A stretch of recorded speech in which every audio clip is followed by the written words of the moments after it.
যুক্তরাষ্ট্রের ঐতিহাসিক Boston common পার্কে যেন ফ্রান্সের রাজধানী প্যারিসের ছায়া।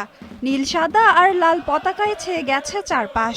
শত শত ফরাসি সমর্থক মার্চ করছেন, গাইছেন গান।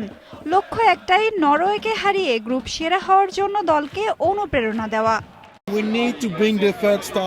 নরওয়ের বিপক্ষে ম্যাচটি কঠিন হবে, তবে আমাদের দলে দারুণ সব প্রতিভাবান খেলোয়াড় আছে। আমরা খুবই আত্মবিশ্বাসী।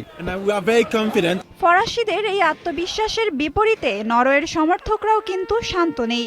দীর্ঘ 28 বছর পর বিশ্বকাপে জায়গা করে নেওয়া নরওয়ের সমর্থকেরা বোস্টনের একটি নাইট ক্লাবে মেতে উঠেছেন ঐতিহ্যবাহী ভাইকিং রো চ্যান্টে বা ড্রামের তালে। তাদের বাজি দলের প্রধান অস্ত্র আর্লিং হালান্ড। মাঠে এমবাপ্পের সাথে হালান্ডের দ্বৈরথ দেখার জন্য ম্যাচটি তাই আলোচনায়। আর্লিং হ্যালান্ডই আমাদের জেনারেল, সেই আমাদের একমাত্র ভরসা। আর এমবাপ্পে, সে আমাদের সামনে পাততেই পাবে না, কিচ্ছু করতে পারবে না।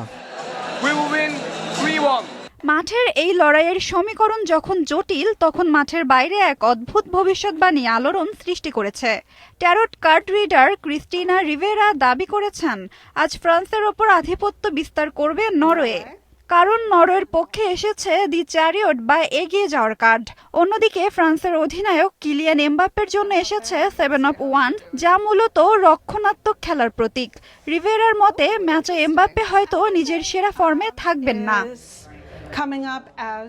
ট্যারট কার্ডের ভবিষ্যৎবাণী মিলুক আর নাই মিলুক, জিলেট স্টেডিয়ামের সবুজ ঘাসে এমবাপ্পে বনাম হালান্ডের এই লড়াই যে ফুটবল প্রেমীদের জন্য এক উপভোগ্য ম্যাচ হতে যাচ্ছে, তাতে কোনো সন্দেহ রাখেন না সমর্থকরা।